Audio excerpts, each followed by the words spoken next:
Start your career at KSG Institutions. No donation, no capitation. KSG Institutions. Singanallur, Coimbatore. வணக்கம். வணக்கம். Actor Rajesh வந்து நேற்று காலமாயிட்டாங்க. உங்கள் ஃப்ரெண்டு அவரை பற்றி உங்களுடைய அனுபவங்கள். ஒரு 20 நாளுக்கு முன்னாள் கூட அவர் கூப்பிட்டு இருந்தார். அவர் எப்போ சொல்வார், அம்மா கீதமா உங்கள் வீட்டுக்கு நான் சாப்பிட வரேன்னு சொல்லிட்டு அவருக்கு அப்ரிஷியேட் பண்ணுவார். என்ன நான் சாப்பாடுலாம் நல்லா இருந்துச்சா, ரொம்ப ஒரு யதார்த்தமான ஒரு மனிதர். நான் வந்து ஆக்சுவலி அவர் எப்படி சந்திக்கணும்னு சொல்லிட்டு குட்டி பத்மினி தான் அவருக்கு ரொம்ப க்ளோஸு. ஏன்னா அவங்களாம் சினிமா உலகத்தில் இருக்காங்க. அப்போ வந்து அவர் நல்ல ஜாதகம் பார்ப்பாருன்னு சொல்லிட்டு யாரோ சொன்னாங்க. இவன் குட்டி பத்மினி கூட சொன்னார். அப்போ நான் கேட்டதுக்கப்போ பாப்பா குட்டி பத்மினி சொன்னாங்க, இல்லை கீதா அவர் வந்து யாருமே பார்க்க விரும்பலை, யாருக்குமே ஜாதகம்லாம் சொல்ல மாட்டேன்னு சொல்லிட்டாரு. அப்போ இருந்தே நான் இவங்களை சந்திக்கணும்னு இது பண்ணேன். பட் எனக்கு வாய்ப்பு கிடைக்கல. இவங்க வீட்டுக்கு தான் வரோம், நம்மளுக்கு தெரியாது. நான் வந்து அவங்களோட ஃபேனு, அவர் என்னோட ஃபேனுன்னு சொல்லி அவர் பேச ஆரம்பித்தார். அப்போ நான் சொன்னேன், சார் நான் வந்து உங்களுக்கு அப்பாயின்மெண்ட் கேட்டேன். அப்போ வந்து குட்டி பத்மினி சொன்னால் நீங்கள் வந்து அப்பாயின்மெண்ட் யாருக்கும் கொடுக்கறது இல்லைன்னு சொல்லிட்டு, ஸோ அகைன் நானும் விட்டுட்டேன். பட் கொடுத்தக்கூடாது யாரையுமே சொல்லிட்டு நான் வந்து அப்பாயின்மெண்ட்டு வேணும்னு சொல்லிட்டு விட்டுட்டேன்.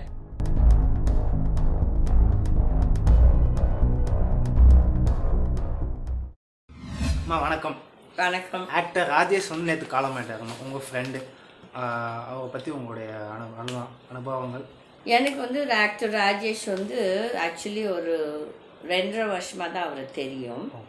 பட் வந்துட்டு நான் வந்து என் ஃப்ரெண்டு குட்டி பத்மினி அவங்கக்கிட்ட நிஜமாகவே ரொம்ப நேற்று அவருக்கு சடனாக அவர் இறந்துட்டான்னு சொல்ல நம்மளால் நம்ப முடியல. என்னென்னா ஒரு 20 நாளுக்கு முன்னாள் கூட அவர் கூப்பிட்டு இருந்தார். அவர் எப்போ சொல்வார், அம்மா கீதமா உங்கள் வீட்டுக்கு நான் சாப்பிட வரேன்னு சொல்லிட்டு அவருக்கு அப்ரிஷியேட் பண்ணுவார். என்ன நான் சாப்பாடுலாம் நல்லா இருந்துச்சா, ரொம்ப ஒரு யதார்த்தமான ஒரு மனிதர். ஓகே. அப்போ நேற்று காலையில் நம்ம கோயம்புத்தூர்லேருந்து வந்துட்டு இருக்கும்போது சடனாக இந்த நியூஸ் கேட்டோன்னு நம்மளுக்கு ஒரு ரொம்ப அதிர்ச்சி தான். ஏன்னா ஒரு 20 நாளுக்கு முன்னால் நம்மளோட பேசிகிட்டு இருந்தார், சடனாக இப்படி ஆயிடுச்சுன்னு சொல்லிட்டு அப்புறமேல் தான் தெரிய வந்தது அவர் 10 நாளாக வந்து துபாய் போயிருந்தாருன்னு சொல்லிட்டு இப்படிதான் வந்தாருன்னு சொல்லி. நான் வந்து ஆக்சுவலி அவர் எப்படி சந்திக்கணும்னு சொல்லிட்டு குட்டி பத்மினி தான் அவருக்கு ரொம்ப க்ளோஸு. ஏன்னா அவங்களாம் சினிமா உலகத்தில் இருக்காங்க. அப்போ வந்து அவர் நல்ல ஜாதகம் பார்ப்பாருன்னு சொல்லிட்டு யாரோ சொன்னாங்க. இவன் குட்டி பத்மினி கூட சொன்னார். அப்போ நான் கேட்டதுக்கப்போ பாப்பா குட்டி பத்மினி சொன்னாங்க, இல்லை கீதா அவர் வந்து யாருமே பார்க்க விரும்பலை, யாருக்குமே ஜாதகம்லாம் சொல்ல மாட்டேன்னு சொல்லிட்டாரு. சரி, நோ ப்ராப்ளம், இல்லை என்ன இருக்குது, அவங்கவுங்க இஷ்டம் இருக்கு. ஒரு சிலருக்கு இருக்கும் பார்க்கணுன்னு, ஒரு சிலர் பார்க்க மாட்டாங்க. No problem sir. அதுக்கப்புறம் ஒரு 2.5 வருஷத்துக்கு முன்னால் அவர் வந்து என்னோட ஒரு சொந்தக்கார ஒரு அக்கா வரலட்சுமின்னு சொல்லிட்டு அந்த அக்காவோட நம்ம வீட்டுக்கு வந்தார். அப்போ கேட்டில் நான் நின்றுட்டு இருந்தேன். அப்புறமேல் அவர் அந்த அக்கா சொல்கிறாங்க, ஐயோ இந்த அம்மாவை தான் நான் வந்து ஒரு 3 வருஷமாக பார்க்கணுன்ட்டு. 3 வருஷம் இல்லை, எப்போ ஜெயலலிதா 2016 செத்தாங்கல்ல, அப்போ வந்து 2016 ஆல்மோஸ்ட் இன்றைக்கி 9 வருஷம். அப்போ இருந்தே நான் இவங்களை சந்திக்கணும்னு இது பண்ணேன். பட் எனக்கு வாய்ப்பு கிடைக்கல. இவங்க வீட்டுக்கு தான் வரோம், நம்மளுக்கு தெரியாது. நான் வந்து அவங்களோட ஃபேனு, அவர் என்னோட ஃபேனுன்னு சொல்லி அவர் பேச ஆரம்பித்தார். அப்போ நான் சொன்னேன், சார் நான் வந்து உங்களுக்கு அப்பாயின்மெண்ட் கேட்டேன். அப்போ வந்து குட்டி பத்மினி சொன்னால் நீங்கள் வந்து அப்பாயின்மெண்ட் யாருக்கும் கொடுக்கறது இல்லைன்னு சொல்லிட்டு, ஸோ அகைன் நானும் விட்டுட்டேன். பட் கொடுத்தக்கூடாது யாரையுமே சொல்லிட்டு நான் வந்து அப்பாயின்மெண்ட்டு வேணும்னு சொல்லிட்டு விட்டுட்டேன். ஐயோ நீங்கன்னு சொல்லியிருந்தா அவர் கீதா கோயம்புத்தூர்னு சொல்லியிருந்தா நான் கண்டிப்பாக உங்களை சந்திக்கணும்னு சொல்லிப்பேன். நானே உங்களை சந்திக்கணும்னு நினச்சேன்னு சொல்லிப்பா ரொம்ப யதார்த்தமாக பேசினேன். அப்போ தான் ஃபஸ்ட் டைம் நம்ம வீட்டுக்கு வர்றாரு. அப்போ அவருக்கு நம்ம வீட்டில் சாப்பாடெல்லாம் ரொம்ப பிடிச்சிது, நம்ம யதார்த்தமாக. அப்போ வந்து அவர் எப்போவும் சொல்லிட்டோம், ஐயோ நீங்கள் இவ்வளோ பெரிய குடும்பத்துலேருந்து வரீங்களே, நீங்கள் எங்களோடலாம் பேசுகிறீங்களே. அவருக்கு இது இல்லை, அவங்க நினச்சிக்கிறாங்க யூஸ்வலி பணக்கார விட்டவங்கன்னா மற்றவங்களோட பேச மாட்டேன். அப்படி கிடையாது, நான் எல்லாத்தோடையும் பேசுவேன், பழகுவேன் ஆக்சுவலி.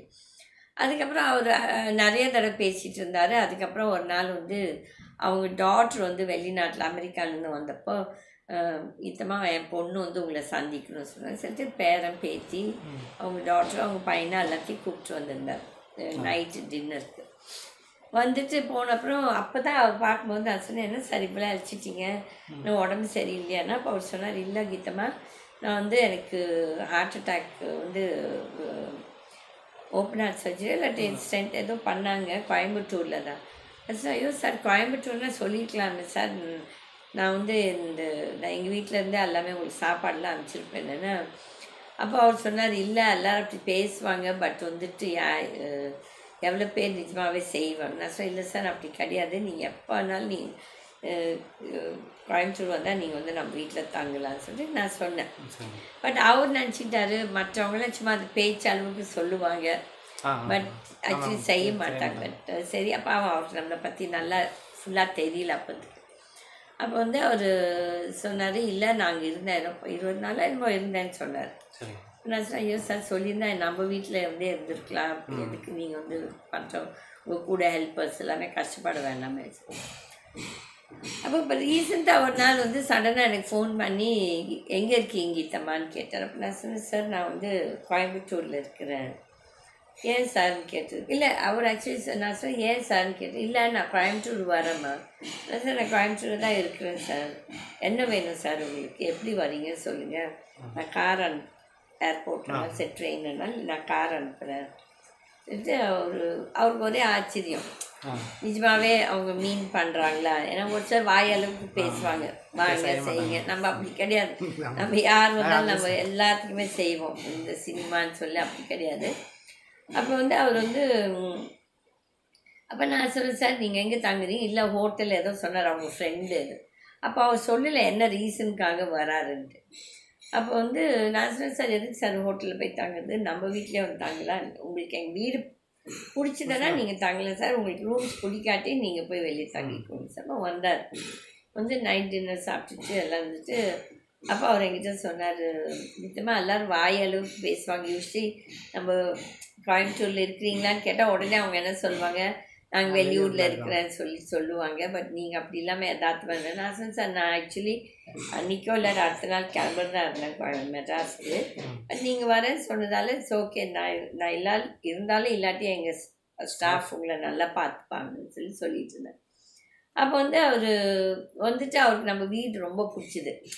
இந்த மாதிரி இந்த ஃபார்ம் ஹவுஸ் மாதிரி இருக்கிறது மாதிரி அவருக்கு அந்த வாக்கிங்க்கெல்லாம் காலையிலேருந்து நம்ம வீட்டு சாப்பாடு அந்த இதெல்லாம் அட்மாஸ்ஃபியர்லாம் ரொம்ப பிடிச்சிது. ஆக்சுவலி அவர் வந்ததுன்னா அவர் ஃப்ரெண்ட் யாரோ ஒருத்தர் ஒரு வக்கீல் இறந்துட்டான்னு சொல்லி அது விசாரிக்க தான் வந்திருக்காரு. அதுக்கப்புறம் நம்ம வீட்டெல்லாம் பிடிச்ச உடனே அவர் இன்னும் 2 நாள் எக்ஸ்ட்ரா தங்கினார். அவருக்கு வந்து இந்த ஆன்டிக்கு இந்த இதெல்லாம் ரொம்ப பிடிக்கும் நினைக்கிறேன். நம்ம வீட்டில் இருக்க ஃபர்னிச்சர்லாம் ஐயோ இது நல்லா இருக்குது அது நல்லா இருக்குது. காலேஜுக்கு தான் வந்தார், காலேஜ் ஸ்டாஃபையும் பார்த்து பேசினார், ஸ்டூடெண்ட்ஸையும் அட்ரஸ் பண்ணார். நம்ம அடுத்த நாள் அதுக்காக ஒரு ப்ரோக்ராம் பண்ணோம். அப்போ வந்துட்டு இது வந்துட்டு இதெல்லாம் நான் இப்போ சடனாக பண்ணி கேட்கும் போது ஐயோ இறந்துட்டா ரொம்ப இட் வாஸ் ரொம்ப ஷாக்கிங்காக இருந்துச்சு. ஏன்னா ஈவன் 20 நாளுக்கு முன்னாடி நம்ம கீதம்மாக்கிட்டையும் கேட்டார், கீதம்மா எங்கே இருக்காங்க, வில் மீட் நம்ம டின்னர் சாப்பிட்லான்னு சொல்லிட்டு. அது ஸோ அந்த யதார்த்தம் அவர்கிட்ட இருந்துச்சு. ஒரு சிலர் இந்த ஆக்டர்ஸ்லாம் சும்மா பந்தா பண்ணுவாங்க, இன்னும் பெரிய இதுன்னு சொல்லிட்டு அவர் அப்படி இல்லை. அந்த இதில் ரொம்ப யதார்த்தவாதி. அவங்க பிள்ளைங்களும் ரொம்ப simple down to earth people. ஆனால் நேற்று போய் அங்கே போய் பார்க்கும்போது இதெல்லாம் நிஜமாகவே நடக்குதா இல்லாட்டி இது ஒரு கனவான் ஃபீலிங் தான் எனக்கு வந்துச்சு. ஏன்னா ஒரு 2.5 வருஷம் தான் எங்களோட நட்பு. பட் ரொம்ப ஒரு என்ன சொல்கிறது, ஒரு ரொம்ப நாள் நீண்ட நாள் ஃப்ரெண்டை நம்ம லூஸ் பண்ணால் எப்படி இருக்குன்னு சொல்லிட்டு அதில் அவர் சொல்லிட்டு இருந்தார். காலேஜில் வந்து நட்புக்கு உதாரணம் வந்து கீதம்மா தான் நம்ம சொல்லணும். அவங்க வந்து யதார்த்தமாக எல்லாத்தோடையும் பேச அதை பாரதி ராஜேஸ்வரன் சொன்னார் நம்ம காலேஜுக்கு வந்தப்போ. நட்புக்கு கீதா தான், ஏன்னா வந்து அவங்க ஃப்ரெண்ட்ஷிப்புக்கு ரொம்ப மரியாதை கொடுப்பேன். நான் அந்த மாதிரி தான். நம்மளுக்கு வந்துட்டு யாரோட காசு பணம் நம்மளுக்கு தேவையில்லை. நம்ம தூக்கிட்டு போகும்போது என்ன தூக்கிட்டு போகிறோம் ஒன்றும் கிடையாது, இந்த நட்பு தான் தூக்கிட்டு போவோம். எங்களுக்கு இட் வாஸ் வெரி சேட். அவங்க குடும்பத்தாருக்கு அவங்களுக்கு எல்லாத்துக்குமே நான் வந்துட்டு ஆழ்ந்த அனுதாபங்கள் சொல்லி அவங்க இந்த கடவுள் வந்துட்டு let his soul rest in peace. And இன்னும் கூட என்னால் நம்ப முடியல தட் அவர் இன்றைக்கு நம்ம மத்தியில் இல்லைன்னு சொல்லிட்டு. But is a good friend, ரொம்ப யதார்த்தவாதி அண்ட் யதார்த்தமாக பேசுவார். லாட் ஆஃப் சப்ஜெக்ட்ஸ் அவருக்கு அந்த என்ன சொல்கிறது சித்தா, இந்த நாட்டு வைத்தியம், அதுக்கப்புறம் அரசியல், அப்புறம் இந்த ஜோசியம் எல்லாமே விதவிதமான இது பேசுவார். நல்ல ஆத்மா, எல்லாரோட ஆத்மா சாந்தி அடையட்டும் என்று நான் வேண்டிக்கிறேன். நன்றி. Start your career at KSG Institutions. No donation, no capitation. KSG Institutions, Singanallur, Coimbatore.